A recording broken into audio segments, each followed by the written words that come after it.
During the 40-year Cold War period, my husband fought to break down barriers on the individual, family, clan, national, worldwide, and cosmic levels in order to rebuild the lost 4,000-year foundation to receive the Messiah.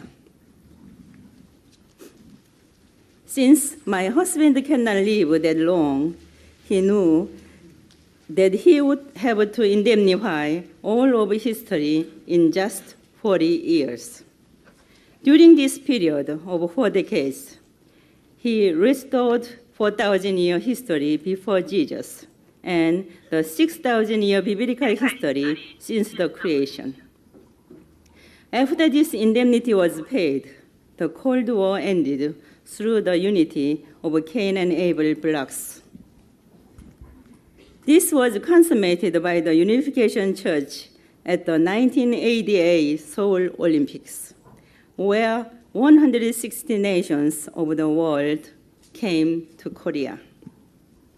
For decades, my husband has been completely misunderstood. For 3 years, he was imprisoned in a communist concentration camp.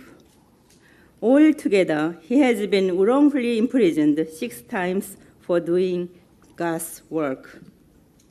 Moreover, the media have marked him as a monster who brainwashes the young for self-benefit. Can anyone disagree when I say that Reverend Moon is the most persecuted religious leader in the world?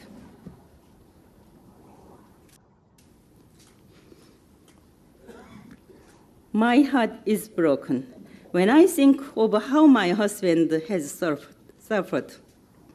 But he always comforts and reassures me, saying that God has a deep compassion for those persecuted for doing his work. My husband and I have purposefully worked a path of indemnity or restitution in order to restore the failures of the past, including those of the Old and New Testament eras. Korea can be compared to the Old Testament age, while America, a mostly Christian civilization, can be compared to the New Testament age.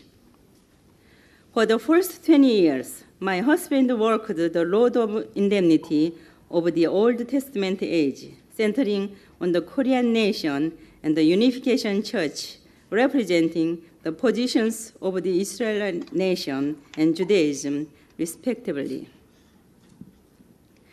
On the foundation of this work, we established in 1960 the holy wedding of true parents on the national level.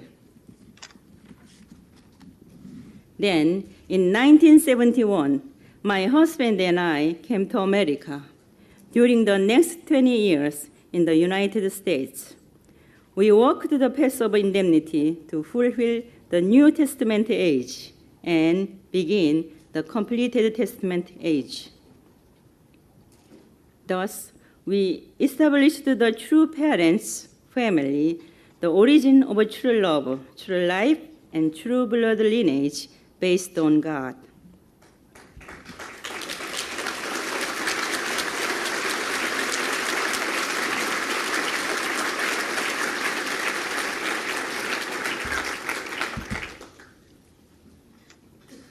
The truth which God revealed to my husband is contained in the divine principle. Looking at the history of humankind and the stories of the Bible from the providential viewpoint, the divine principle unlocks the answers to questions unsolved for thousands of years. Those who have sincerely studied its contents have found it to be a true gift from God, providing the only solutions to the problems facing our society today. Even in the former communist Soviet Union, government leaders and thousands of young people have found their lives renewed through their studies of our teachings, known as Godism or head-wing ideology. Finally, free from the oppression of communist ideology, they are seeking the spiritual truth to guide their nations. There are countless other testimonies to the power of the divine principle to give hope and new life to young people.